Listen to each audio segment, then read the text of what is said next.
চুল এবং দাড়িগুলো একেবারে ফুসফুসে কালো, লা ইউরা আলাইহি আসারুস সাফার ওয়া লা ইয়ারিফু মিন্না আহাদ। আমরা যে এতগুলো মানুষ বসে আছি, কেউ তাকে চিনতে পেলাম না। সে যদি আমাদের মহল্লা কিংবা পার্শ্ববর্তী মহল্লার হতো, আমরা তাকে চিনতে পারতাম, আমরা কেউ তাকে চিনতে পেলাম না।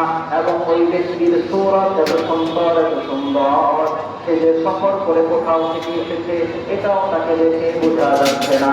দেহের মধ্যে সফরের কোনো আসার নাই, চলার মধ্যে কোনো ধুলোবালি, কোনো ধুলোবালির কোনো কিছু নাই, শরীরের মধ্যে ঘামের কোনো ফুটা নাই।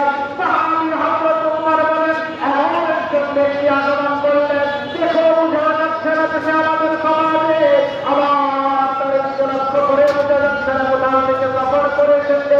ওই ব্যক্তি হঠাৎ করে আমাদের মাঝে আগমন করে নবী মুহাম্মদ রাসূলুল্লাহর কাছাকাছি এসে আল্লাহ নবী জনাবে মুহাম্মদুর রাসূলুল্লাহ নিকটে আসাদা রুকবাতাইনি ইলা রুকবাতাই, একেবারে নবী মুহাম্মদের কাছে বসে পড়লেন।